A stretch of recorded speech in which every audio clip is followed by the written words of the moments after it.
ये आकाशवाणी है। दूरी दो ध्रुवों की आज प्रस्तुत है श्रीमती मंगला गोडबोले के मराठी नाटक दोन ध्रुवावर का हिंदी अनुवाद। तो सुनी नाटक दूरी दो ध्रुवों की।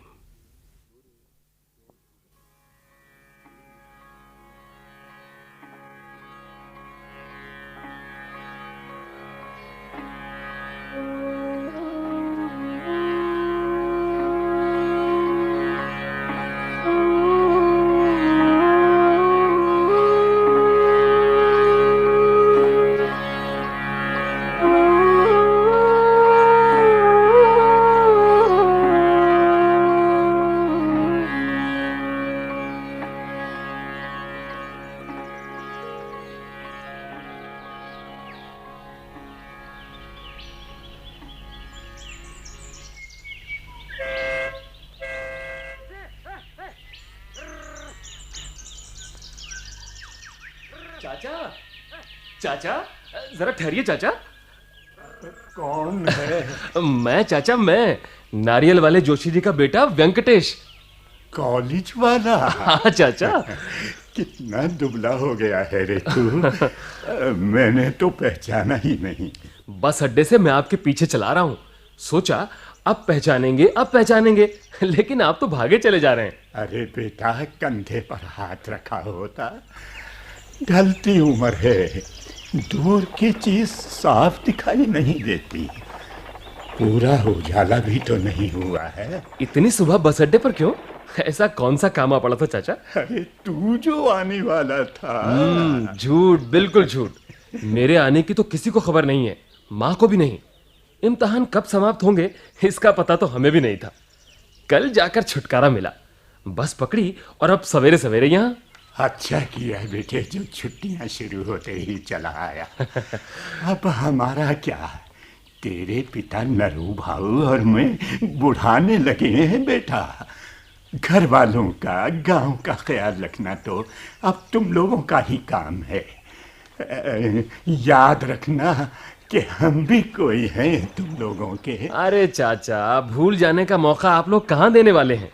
माँ लगातार चिट्ठियां भेजती रहती है, आने जाने वाले आदमी के साथ खाने पीने का सामान भेजती रहती है। कभी सदाशिव के लिए किताबें भेजने का संदेशा, तो कभी बहन के लिए नए फैशन की चूड़ियां भेजने का आदेश। फरमाइश पर फरमाइश। माँ को लगता है मैं बड़ा अफसर हूं। कई बार बता चुका हूं कि मैं एक प्राइवेट स्कूल की प्रयोगशाला का मामूली सहायक हूं। हाथ खर्चे के लिए कुछ ऐसा मिल जाता है बस। अरे तू सबके मन की रखता है, इसीलिए तो सब तुझसे मांगते हैं। हमारे करीम को ही ले, बुढ़िया की दमे की दवा भेजने के लिए कहते कहते थक गया।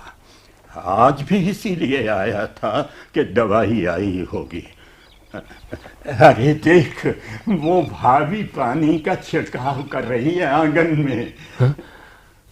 बेचारी माँ पिछले 3 वर्षों से आंगन में फर्श लगाने को कह रही है। भाभी, ओ भाभी, जरा इधर तो देखो। अरे देखो तो सही, कौन आया है? कौन आया है? सूरज निकला है पूरब में, वेंकटेश आया है। अरे मेरे राजा बेटे, तू? हाँ माँ। वेंकटेश तू आया है? हाँ। तेरे बापू अभी भी गए हैं बेटे। लेकिन इतनी सुबह कहाँ चले गए बापू? अरे भूल गया?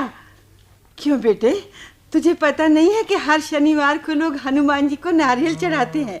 और नारियल की बिक्री के लिए तेरे बापू हर शनिवार को बड़ी सुबह ही दुकान खोल देते हैं।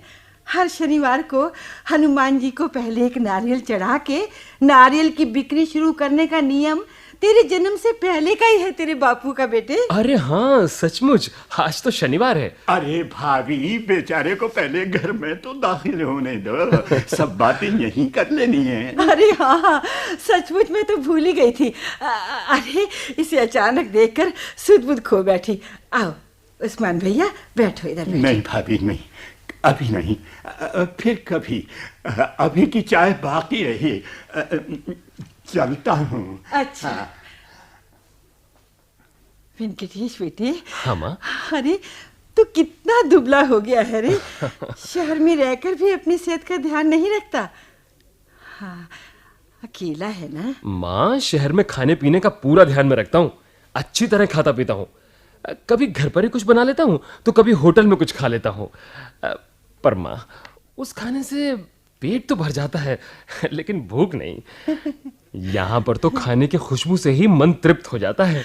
माँ, तेरे हाथ में जादू है। बेटे, माँ के लिए तो घोंसले पर लौटे हुए बच्चे की देखभाल, उसकी चिंता ही तो सब कुछ होता है। माँ।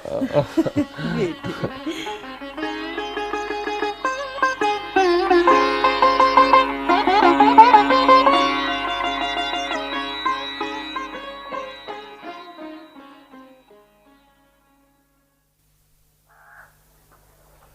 सदाशिव, ए सदा, जरा सुन तो, मुझे तुमसे कुछ बातें करनी है।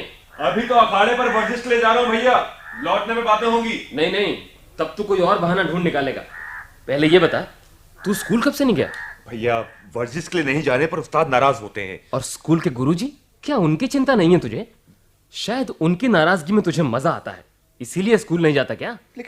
लेकिन ये सब हिसाब क्यों ले रहे हैं आप मुझसे? क्योंकि मैं देख रहा हूं, जब से मैं आया हूं तू दूर दूर भाग रहा है, और माँ को भी तू अपनी हवा नहीं लगने देता। घर में रहता ही नहीं है। क्यों रहूं घर में? तुम्हारी तारीफें सुनने के लिए? वेंकटेश बड़ा अच्छा है, वो हमारा बोझा उठाएगा, घर का नाम रोशन करेगा, बस। ठीक है, अगर नाम रोशन करोगे तो अच्छी बात है, लेकिन हमारे मुंह का कौर छीनकर भेजो हर समय पैसे उसके लिए, हमें गांठो धूरे पर। बंद करो ये बकवास। बकवास नहीं भैया, ये सच्चाई है। अब सुनना ही चाहते हो तो कान खोल कर सुन लो। मैं यहाँ के स्कूल में पढ़ने नहीं जाऊंगा। सदा। जी हाँ, मैं तुम्हारे साथ शहर चलूंगा। लेकिन ठीक है, लेकिन भैया घबराओ मत, मैं सिर्फ आश्रय चाहता हूं तुम्हारे कमरे में, और कोई बोझ तुम पर नहीं डालूंगा। मैं कोई काम करूंगा, मेहनत मजदूरी करूंगा, पैसे कमाऊंगा।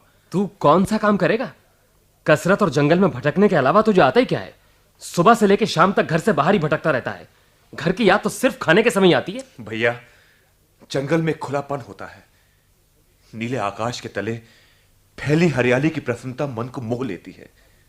और यहां घर में दिन रात सुरंग में रहने का भास होता है। जो कल था वही आज है, और जो आज है वही कल भी रहेगा। आस पास सिर्फ पत्थर जैसी जड़ता। तो सन्यासी बन रहे हैं आप? इस गृह त्याग की भावना का समय अभी नहीं आया है, अभी तुम बच्चे हो। जी नहीं, मैं बूढ़ा हो गया हूं, बूढ़ा। भैया, इस घर, इस गली, इस गांव और यहां के हर आदमी पर बुढ़ापा सवार हो गया है। भैया बचाओ मुझे इस बुढ़ापे के आक्रमण से। ले चलो मुझे शहर भैया। देखो, शहर की जिंदगी से तालमेल बैठाना इतना सरल नहीं है सदा। लेकिन तुमने भी तो तालमेल बिठाया है, तुम भी तो गए हो शहर। हाँ, गया हूं। 4 साल हो गए हैं मुझे शहर में। वहां के हालात मैं ही जानता हूं। हर रोज बढ़ने वाली महंगाई, चीजों की कमी, हर चीज का अभाव। मैं ही जानता हूं कि मैं वहां क्या करता हूं। शुरू के 4-6 महीने गणू काका ने आसरा ना दिया होता तो जैसा गया था वैसा ही लौट आता मैं। बस वैसा ही आसरा अब तुम मुझे दोगे भैया। अब भैया वो आसरा तुम्हें देना ही पड़ेगा। हाँ, इस तरह का पागलपन सवार मत होने तो सदा। गणू काका के घर पर रहा, उनका तरह तरह का काम किया मैंने, सब मुसीबतें उठाई उनके लिए। फिर भी पहली टर्म समाप्त होते ही उन्होंने मुझे अलग इंतजाम करने के लिए कह दिया। मन को धक्का लगा, पहला धक्का, फिर तो अनेक धक्के खाए। लेकिन सदा ये सब किसके लिए? तुम सब लोगों के लिए ना। चाहे कुछ भी हो भैया, मैं अब यहां नहीं रहूंगा। मैं वहां शुरू में कोई छोटी मोटी नौकरी खोज लूंगा। सुबह शाम पढ़कर अपनी योग्यता बढ़ाऊंगा, आमदनी करूंगा, पैसा जमा करूंगा, और फिर कोई अच्छी सी नौकरी करके सबको अपने साथ शहर ले जाऊंगा। सबकी वहां क्या जरूरत है? बस सदाशिव नारियल लेकर जाएगा। माँ, किसके बारे में बोल रही हो? तो सदाशिव ऊंची गया ही नहीं है। बहुत अच्छे। मैं कल से चिल्ला रही हूँ कि इनामदार के यहाँ सत्यनारायण का पूजन है। अरे अब तो पूजा का भी समय हो गया है। तुम लड़कों से इतना सा काम भी नहीं होता क्या? लेकिन माँ, आज तो वहां नारियल का काम बताया कि 100 बहाने। बातों बातों में याद ही नहीं रहा माँ। सुबह से ये जाने के लिए कह रहा था। सदाशिव साइकिल से जाकर दे आएगा नारियल। और तू कब जाएगा दुकान पर? यहाँ आए 6-7 दिन हो गए हैं, अभी तक दुकान की तरफ मुंह नहीं किया तूने। कभी अपने बापू के साथ घड़ी भर बैठ के बात की है तूने? क्या बात करूं माँ, रोज रोज वही बातें। नारियल का भाव बढ़वाया, थैले में इतने नारियल सड़े निकले, दुकान में ये चीज ठीक करवाई, महंगाई बढ़ रही है। ये सब सुनते सुनते थक गया हूं मैं। सदा जा साइकिल से नारियल दे आ। क्या? सदा, अरे इसमें चौंकने की क्या बात है? ठीक है माँ, मैं जाता हूं मैं। अच्छा माँ, मैं भी। नहीं, बिल्कुल नहीं। मेरे कहे पर तो बिल्कुल नहीं जाना। माँ, क्या मैं दुकान पर कभी नहीं गया? गया क्यों नहीं? जब छोटा था तब जाता था। अब तो तू बड़ा हो गया है, शहर में रहने लगा है। माँ, मैं आप लोगों का दिल दुखाना नहीं चाहता, लेकिन सच तो यह है कि घर आने का उत्साह घर पहुंचने तक ही रहता है। इन गलियों, इन रास्तों की गंदगी देखकर आश्चर्य होता है कि इतने साल हमने यहाँ कैसे गुजारे। शायद यहाँ ये हमारी तीसरी पीढ़ी है। बेटे, माँ नाराज ना हो, मुझे बार बार लगता है कि इन छुट्टियों में अगर मैं यहाँ नहीं आता तो अच्छा होता। वहां रहकर नौकरी के लिए भागदौड़ तो होती। माँ, बीएससी के बाद ये नौकरी भी छूट जाएगी। क्यों बेटे? नई नौकरी में 500-700 माहवार तो मिलेगा ना? माँ ध्यान से सुनो, मैं कल शहर लौट रहा हूँ। माँ, सपने छोड़ो और वास्तविकता देखो। बेटे, सपने ही तो आदमी को जिंदा रखते हैं। मेरे इन सपनों से तेरा और हम सबका भविष्य बंधा है, एक उजला भविष्य। ये चिलचिलाती धूप और ये कपकपाती ठंड पलक झपकते ही बीत गई। अब वक्त आ रहा है इन बोए हुए दिनों में फल आने का। तू जाना चाहता है बेटा?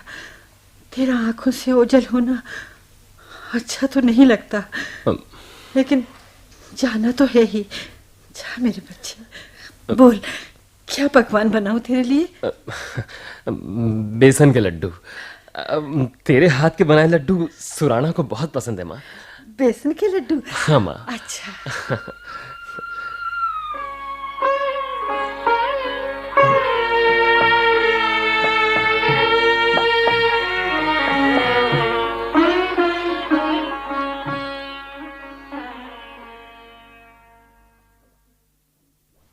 अच्छा माँ, चलो। बेटे, होशियारी से जाना। यहाँ की कोई चिंता मत करना, खाने पीने की लापरवाही मत करना। जरूरत हो तो पैसे मंगवा लेना, संकोच मत करना। अपने बापू को प्रणाम किया? किया माँ, पूजा में बैठे हैं। बस अड्डे तक जाना चाहते थे, लेकिन मैंने मना कर दिया। ये सदाशिव दिखाई नहीं देता, कहाँ गया? वो बस अड्डे पर गया है भैया, बस में तेरे लिए जगह रोकने। मैंने तो उसे तांगा लाने के लिए कहा था। तांगा किस लिए? बापू तो मीलों पैदल चले जाते हैं, क्या मैं बस अड्डे तक पैदल नहीं जा सकता? चूको मत भैया, अरे मिलता है तो आने दो उसे। और फिर तुम घर के लाडले बेटे जो ठहरे। अच्छा ठीक है, अब आप ये झोला उठाइए, चलिए मैं लेता हूँ ये बिस्तर अपने साथ। जा बिटिया की, चली जा। जा तो रही हूँ माँ। माँ, आशीर्वाद दो। छुक छुक जियो मेरे लाल, छुक छुक जियो। अच्छा माँ, जाता हूँ। बेटे, कितनी बार तुझे समझाया है कि रवाना होते समय जाता हूँ नहीं कहा जाता। जा। अच्छा माँ। भगवान पांडुरंग मेरे बेटे की रक्षा करना, रक्षा करना।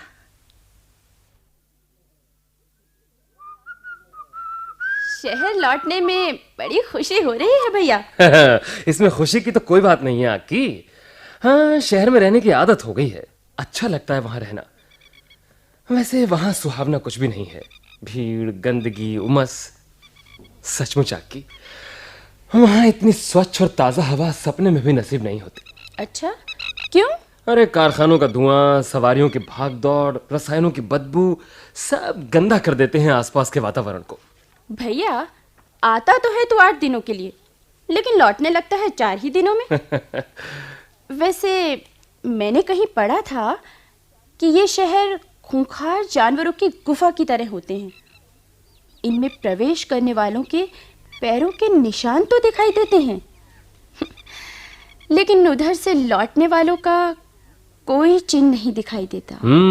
तो हमारी बहन आजकल खूब पढ़ रही है। और काम ही क्या है, नया कॉलेज खुला है, लेकिन उसमें दाखिला लेने की हिम्मत किस में है?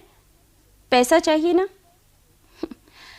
बस जो भी किताब या पत्र पत्रिका मिले उसे पूरा पढ़े बिना नहीं छोड़ती। अच्छा, अरे हाँ भैया, ये लो। ये रुपए कैसे? ये कहाँ से लाई? घबराइए नहीं भाई साहब, इसमें परेशान होने की कोई बात नहीं। अरे मैंने किसी की चोरी नहीं की है, आप डरिए नहीं। घर वालों से छिपकर मैं गांव के दर्जी के यहाँ से हाथ की सिलाई और बटन टाकने के लिए कपड़े ले आती हूँ चुपचाप। अच्छा, तो ये बात है। मैं सचमुच घबरा गया था। लेकिन मेहनत मजदूरी चुपके से करने पर भी चोरी नहीं होती। ये तू नहीं, तुझ में समाया शहर बोल रहा है भैया। गांव में इस तरह के काम को अच्छा नहीं कहा जाता। लोग भूखों मर जाएंगे, पर ऐसे काम कभी नहीं करेंगे। लेकिन ये पैसे तो मुझे क्यों दे रही है? रख अपने पास। जानते हो, अगर किसी को पता चल गया तो ये पैसे गांव के नाले में या रास्ते की हवा में तैरते नजर आएंगे, फेंक दिए जाएंगे। हाँ। लेकिन मैं क्या करूंगा इनका? अगली बार मेरे पैरों के लिए चांदी की पाजेब ले आना। मैं कहूंगी तू मेरे लिए शहर से लाया है। पूरे 25 रुपए हैं ये। तो ये हमारी बहन की मेहनत की कमाई है। भैया। अरे हाँ, एक बात और रह गई। अब क्या रह गया? ये पुड़िया। पुड़िया? क्या है उस पुड़िया में? मेरा कुछ नहीं, ये उस्मान चाचा ने दी है। इसे गले में डाल लेने को कहा है। लेकिन क्या है इसमें? तावीज। ओफो, ये क्या बेवकूफी है? ओहो भैया, पहन लेना। आखिर क्या बिगड़ता है इसमें? बेचारा चाचा भागता हुआ आधी रात को घर पर आया था, कह रहा था ये बड़ा करामाती तावीज है, इसे पहनने वाले के आसपास के लोग उसके वश में हो जाते हैं, उसकी खूब पूछ होती है। अरे लगता है बस आ गई, चल जल्दी कर। भैया भागो ना, बस पर चढ़ो। वो रहा सदाशिव।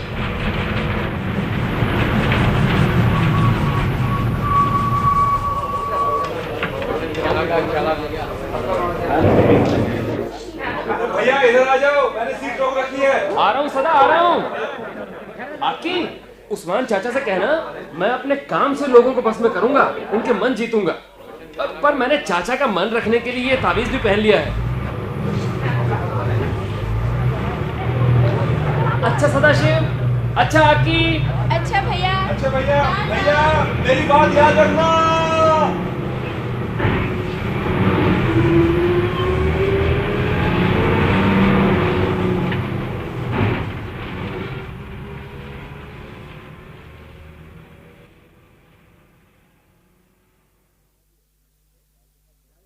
वेंकटेश, चाय चढ़ा दी है। चाय के साथ टोस्ट चलेंगे? टोस्ट? हाँ, इंटरव्यू के लिए खाली पेट जाना ठीक नहीं है।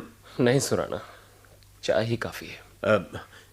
इस्त्री करवा ली पेंट पर या नहीं? 1 रुपया फिजूल क्यों खर्चा जाए? क्या आप ये हाथ की धुली सिलवटों वाली पेंट पहन कर जाने वाले हैं? अरे यार, इंटरव्यू के लिए तो चकाचक कपड़े पहनने चाहिए, ताकि पहली नजर में ही लोगों की आंखें चुंधिया जाए, ड्रॉप जमे। अब तक 5-7 जगह अपने व्यक्तित्व की चकाचौंध लोगों को दिखा चुका हूं। न किसी ने मुझे देखा और न किसी ने मेरी सुनी। स्त्री के लिए खर्च किया गया पैसा व्यर्थ गया। गरीबी में आटा गीला। भैया, हम व्यापारी इसे फिजूल खर्ची नहीं, लगाई हुई पूंजी समझते हैं। नौकरी लगने पर सब पैसा निकल आएगा, कई गुना लौट कर आएगा। नौकरी लगने पर ही ना, लेकिन कब लगेगी नौकरी? यार, तू बहुत जल्दी धीरज खो बैठता है। अच्छा बता, घर से पैसे आए या नहीं? नहीं आए, और आने वाले भी नहीं है। हाँ? मैंने ना लिख दी है। अब किस मुंह से पैसे मांगूं? अब तक तो कॉलेज की फीस, किताबों का बहाना था, लेकिन अब ये कब तक चलेगा? सुराना, कभी कभी लगने लगता है अगला दिन निकलना मुश्किल है। मन और शरीर पूरी तरह थक गया है। उधर घर के लोग हर दिन कोसते रहते हैं कि वेंकटेश, तुझे जीना है, हम सब लोगों की जिंदगी के लिए तेरी जिंदगी आवश्यक है, तुझे जीना है। ठीक है यार, अब जाने भी दो ये सब। क्या मूड खराब कर इंटरव्यू भी खराब करना है? पढ़ लो माँ का ये पत्र, अभी आया है। लो। प्रिय वेंकटेश, अनेक आशीर्वाद। पिछले 15 दिनों से तुम्हारा कोई पत्र नहीं मिला। लगता है कहीं नौकरी लग गई है, इसीलिए पत्र लिखने का समय नहीं मिल रहा। तुम्हारे जैसे गुणी और होशियार लड़के को कोई भी नौकरी देगा। पोस्ट ऑफिस में खाता खोल लेना, पैसे बचाना। हर महीने हमारे लिए 150-200 रुपए काफी होंगे। परसों दुकान में चोरी हो गई। 25-30 नारियल चोरी चले गए। मैं अरसे से दुकान की मरम्मत के लिए कह रही हूँ, लेकिन पैसे की तंगी के कारण ये नहीं हो पा रहा।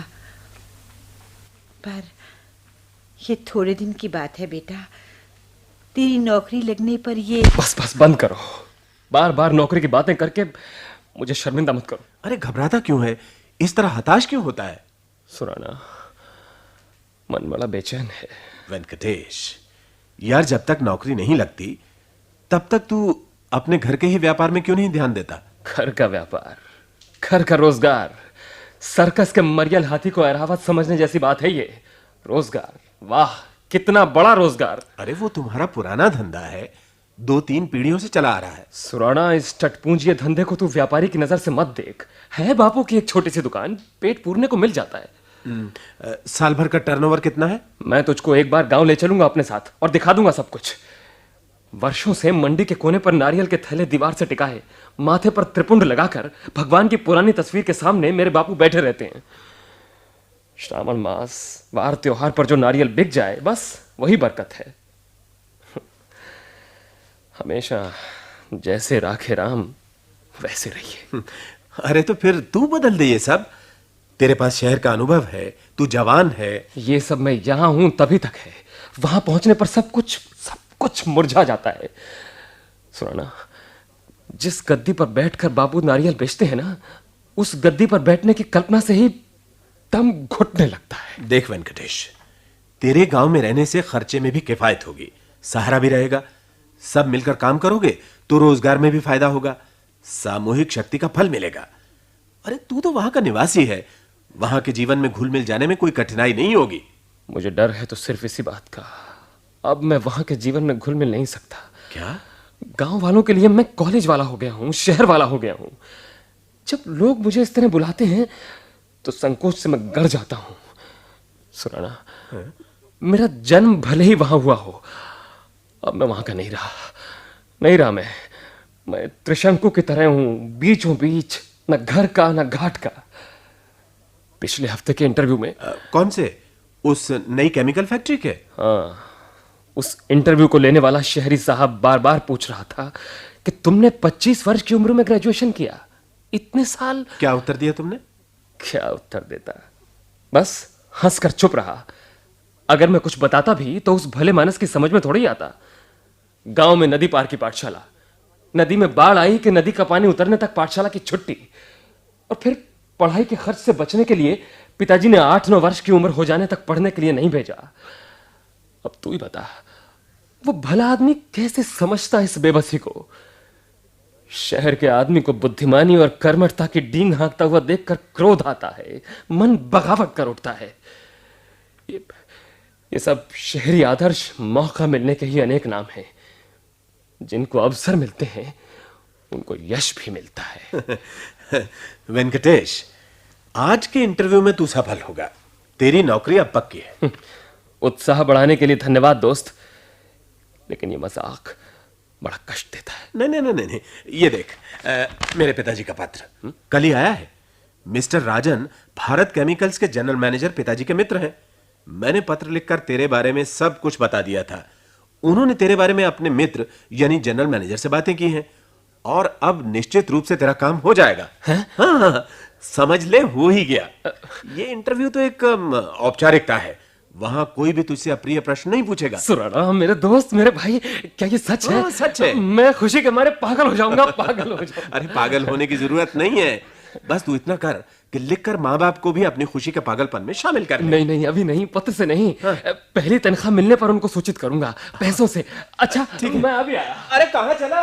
पैंट पर स्त्री करवा लाता हूँ, मैं बस अभी आया।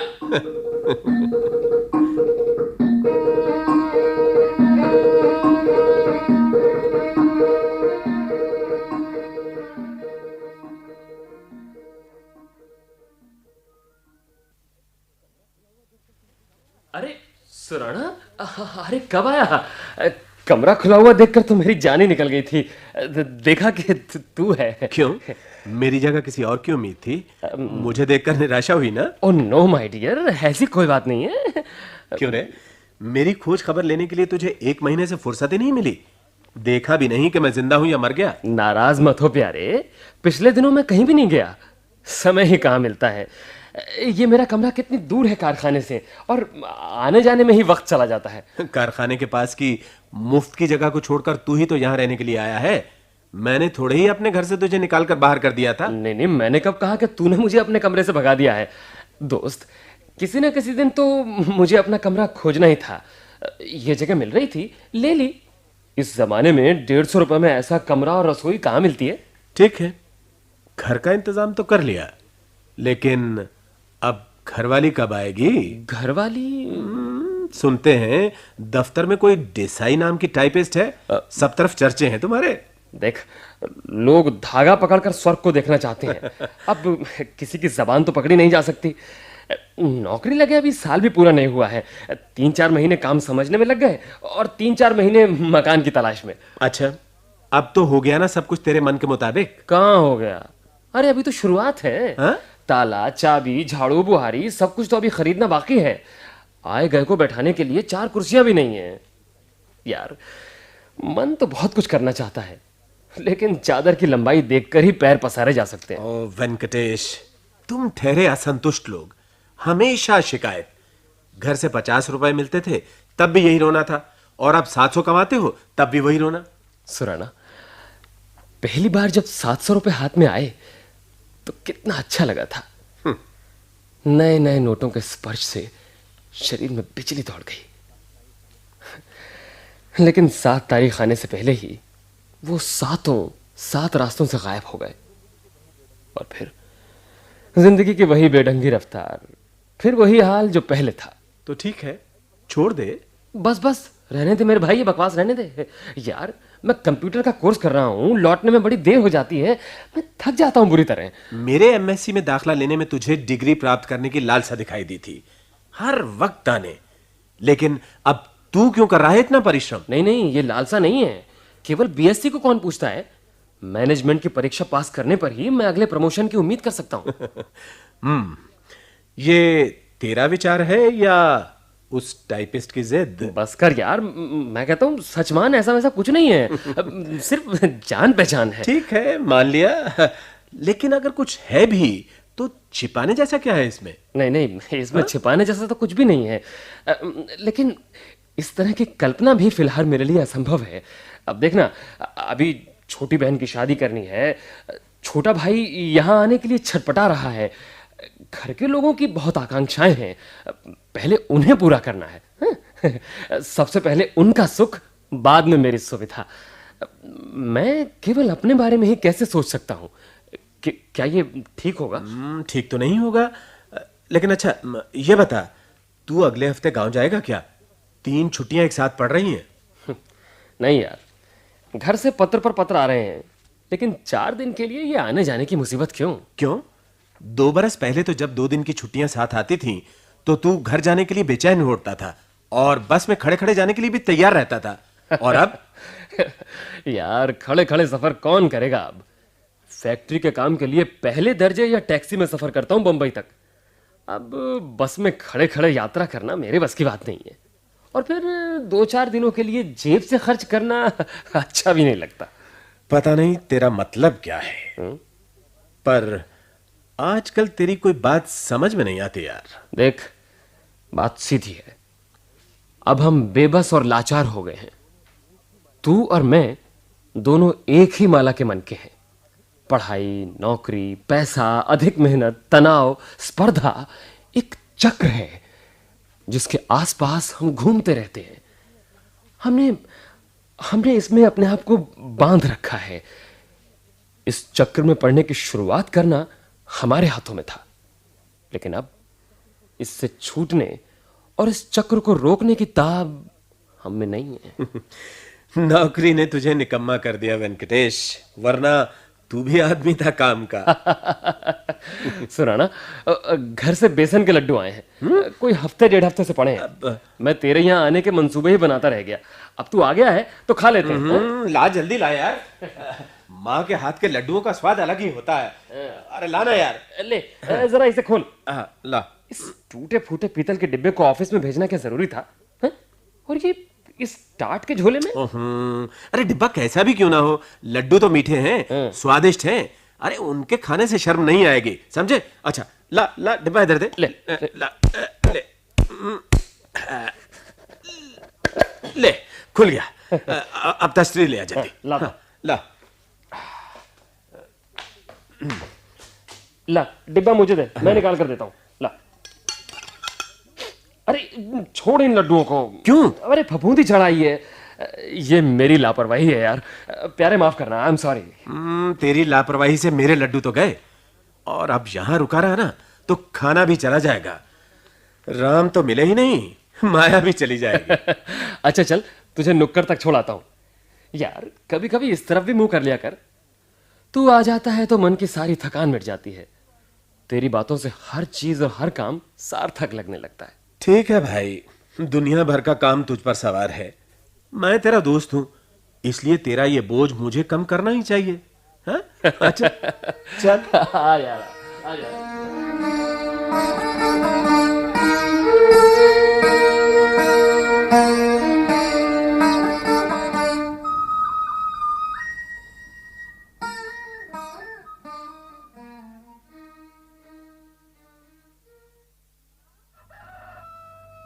माँ, माँ, भैया आए हैं। भैया इस तरह अचानक? दिन रात माला जपती रहती हो, व्यंकट मेरा व्यंकट। लो अब जरा बाहर तो आओ, तुम्हारा व्यंकट आया है। अरे इतनी जोर से क्यों चिल्ला रही है? माँ को तकलीफ होगी, मैं उनके पास जा तो रहा हूँ। माँ को तकलीफ होगी? क्यों? कैसी तबीयत है माँ की? सारी रात बस में आंख नहीं लगी चिंता से। अरे क्या हुआ है माँ को? लो वो माँ आ गई। अरे इतना चिल्ला क्यों रहे हो? अरे बेटा व्यंकट, माँ। मेरा राजा, तू आया है? कैसी तबीयत है माँ? मैं हमेशा कहता हूँ अब उम्र हो गई है, मेहनत के काम मत किया कर, पर तेरे कान पे जूं ही नहीं रेंगती। मेहनत करती है और बीमार पड़ती है। बोल क्या तकलीफ है? मैं बीमार हूँ? अरे किसने कहा मैं बीमार हूँ? हाँ? देख वैसी तो हूँ, तंदुरुस्त, हट्टी कट्टी। बोल अक्की, तू ही बता क्या हुआ है मुझे? फिर तार क्यों दिया? तार? हाँ किसने दिया तार? यहाँ से तो किसी ने नहीं दिया। तो मैं झूठ बोल रहा हूँ? ले देख, ये रहा, कल ही मिला, जैसे मिला वैसे ही चल दिया।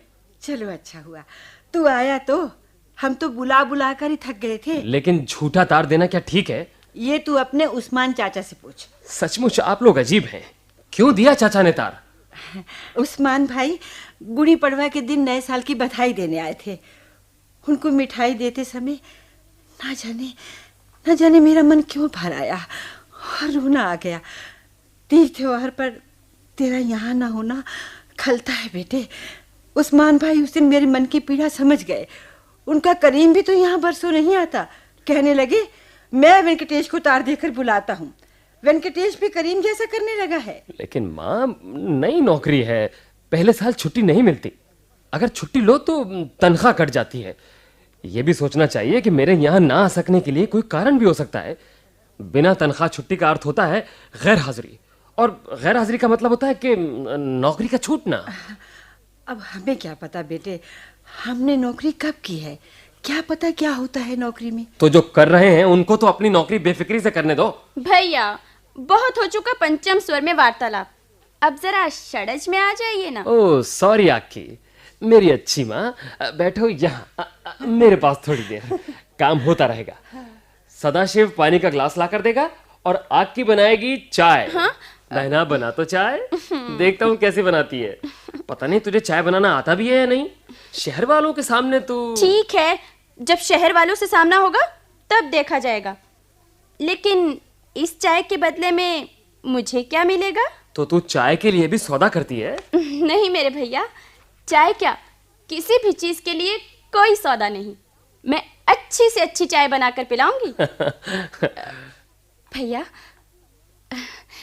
हम लोगों की कभी याद आती है तुमको? हाँ? हम लोग तो हमेशा तुम्हारी याद में खोए रहते हैं, सदा तुम्हारी ही चिंता करते हैं माँ और बापू। और मैं भी तो याद करता रहता हूँ। हमको सब मालूम है, लेकिन हम एक एक कर सबकी कुशलता पूछेंगे। पहला नंबर माँ का है। लगता है कोई साड़ी वगैरह देकर भाव मारना चाहते हो। अरे ये देखना हमारा काम है, आप लोग अपने अपने काम पर जाइए। सदाशिव पानी लाएगा और आग की चाय बनाने जाएगी। और माँ, मैं जब तक नहीं कहूंगा यहाँ से नहीं उठेगी। अच्छा बाबा, अब तक तेरे बापू की आज्ञा मानी, अब तेरा हुक्म सुनूंगी। अरे बापू कहाँ हैं? हाँ, अभी थोड़ी देर पहले ही दुकान पर गए हैं। कैसा चल रहा है उनका कारोबार? भगवान की कृपा से सब ठीक है बेटा, दाल रोटी तो मिल ही जाती है, बाकी खर्चे के लिए तो तू है ही। पैसे समय पर मिल जाते हैं ना? बेटे, पैसे समय पर मिल जाते हैं, लेकिन मुश्किल से पूरे पड़ते हैं। महंगाई की तो कुछ ना पूछ। जब दुकान लगाई थी तब नारियल की कीमत 1 रुपया थी, आज नारियल 4 रुपए में आता है। अब तू ही बोल। नहीं माँ, तुम ही बोलती रहो, मैं सुनता रहूं। कितने दिनों के बाद तुम्हारी आवाज सुनने को मिल रही है। ये बातें ही तो तेरा जादू है, माँ। जो इनको सुनता है वश में हो जाता है। माँ, शहर में कभी कभी जब सोकर उठता हूँ तो ऐसा लगता है तुम आंगन बुहार रही हो, पीछे आंगन में पानी गर्म हो रहा है, आखी और सदाशिव आपस में लड़ झगड़ रहे हैं और मैं बिस्तर पर लोट लगा रहा हूँ। माँ, क्या ये सुख के दिन सदा के लिए समाप्त हो गए? नहीं बेटे, ऐसा नहीं। पापी पेट के लिए आज मारे मारे फिरना पड़ा तो क्या हुआ? जानती हूँ, मेरा वेंकट वैसा नहीं है। कैसा? उस्मान भाई के करीम जैसा, घर और गांव को भूल जाने वाला। बेटा, तू कितना कमजोर हो गया है रे। तेरे ये खेलने खाने के दिन, और हमने धर दिया तेरे कंधों पर जुआ, जो दिया तुझे गाड़ी में। नहीं माँ, ऐसी कोई बात नहीं है। तुझे तो मैं हमेशा कमजोर ही नजर आता हूँ। कौन कमजोर हो गया है? भैया, लगता है माँ अब तुम्हारी नजर कमजोर होने लगी है। पहले चाय इधर रख, दे प्याला। भैया, मुफ्त में? आकी। माँ, अरे बेटे, लड़की है, ससुराल जाने पर सब कुछ यही छूट जाता है, सुख आराम। लेकिन माँ, ये ससुराल कैसे जाएगी? इसे कौन पसंद करेगा? भैया। अच्छा, पहले चाय का प्याला इधर दो और फिर खोलो ये बैग। कौन सा बैग? अरे वाह, दिखाना भैया। अरे सदाशिव, तुम क्यों खामोश खड़े हो? हाँ? तुम भी आगे बढ़कर देख लो बैग में। जल्दी में आना पड़ा, अगर शांति से आता तो बहुत कुछ लाने की इच्छा थी। कोई बात नहीं बेटे, जो कुछ भी लाया है वो कम थोड़े ही है। आहा, माँ साड़ी। इस साड़ी का नाम माँ साड़ी नहीं है, समझी? कुछ और नाम है इसका। यही चाहिए थी ना? पसंद आई? कितने की है भैया? अरे क्या करना है तुझे पूछकर? तेरा काम इसे पहनना है, पहन कर बता। ऐसी साड़ी पहनकर कहाँ जाना है? वो जगह भी जल्दी ही ढूंढ ली जाएगी। मैं चाय खत्म करता हूँ, तब तक तू ये साड़ी पहन कर आ। अभी पहन कर आती हूँ भैया। अरे सदाशिव, तू क्यों गुमसुम खड़ा है? तेरे लिए भी कुछ लाया हूँ, निकाल ले बैग में से। मुझे कुछ नहीं चाहिए। इतना बड़ा हो गया है लेकिन अभी बचपना नहीं गया। अरे निकाल कर देख तो सही, तुझे पसंद आएगा। भैया, अब मैं इन बुलावों में नहीं आने का। कैसा भुलावा? सदा देख, ये शर्ट मैंने अपने लिए खरीदी थी, अचानक आना पड़ा इसलिए जल्दी में इसे ही उठा लाया। बिल्कुल नई है, मैंने पहनी भी नहीं है। भैया, जानबूझकर अनजान मत बनो। तुम्हें मालूम है कि मैं क्या चाहता हूँ। सदाशिव, तुझे क्या हो गया है? मैं जब भी आता हूं तो जली कटी बातें करता है, आखिर क्यों? ठीक है, अब मैं ज्यादा बातें नहीं करूंगा।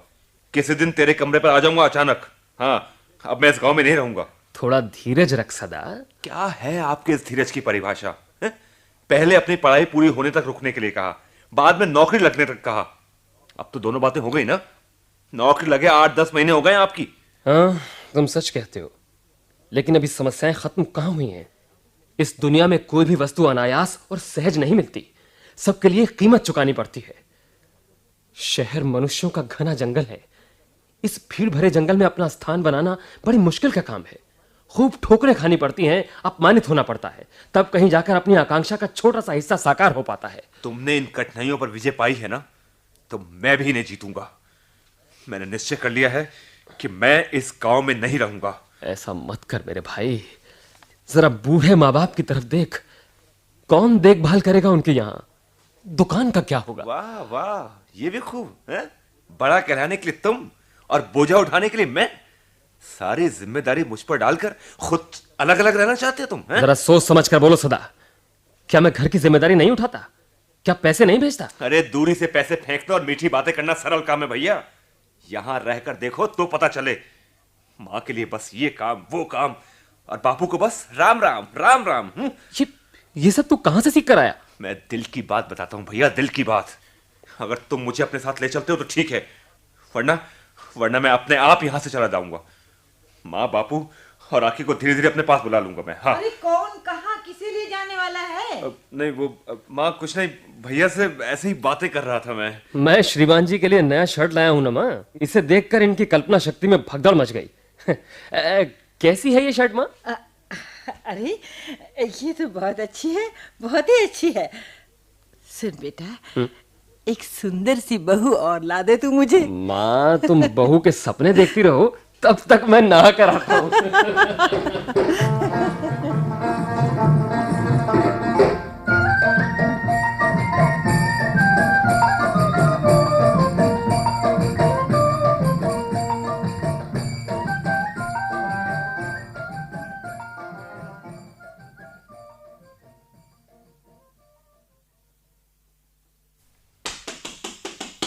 श्री वेंकटेश जोशी बीएससी क्या घर पर हैं?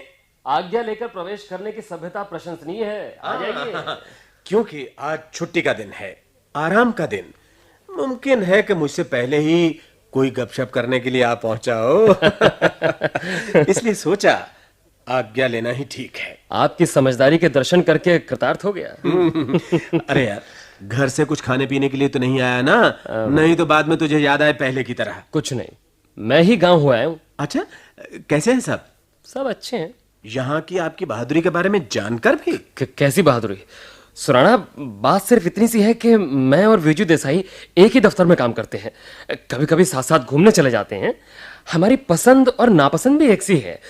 बस इतनी सी बात को तुम बहादुरी बताते हो? देखो देखो भाई, राय को पर्वत मत बनाओ। मेरी एक सलाह मानोगे? कब नहीं माने मैंने तेरी बात? मैं ये जानना चाहता हूँ कि तुम एक समस्या को हल करने के लिए कहीं और समस्या तो पैदा नहीं करोगे? मतलब? अच्छा सीरियसली, अब ये बता कि बीजू यहाँ शहर में पैदा हुई, पली और बड़ी हुई, क्या वो तेरे ग्रामीण परिवार में? समझ गया, लेकिन ये उसके अपने सोचने की बात है। मैं तो अब शहर में रहता हूं और वो मेरे लिए एक योग्य पत्नी सिद्ध होगी। वो समझदार, मेहनती और नौकरी करने वाली लड़की है। आज के जमाने में मेरे अकेले की तनख्वाह पूरी नहीं पड़ सकती। कौन? वेंकटेश जोशी यही रहते हैं क्या? अरे अरे उस्मान चाचा, आइए आइए आइए आइए चाचा। तेरा उस्मान चाचा। ये अचानक कैसे आ गए आप? आने की खबर क्यों नहीं दी? खबर दी होती तो मैं स्टेशन पर आ जाता।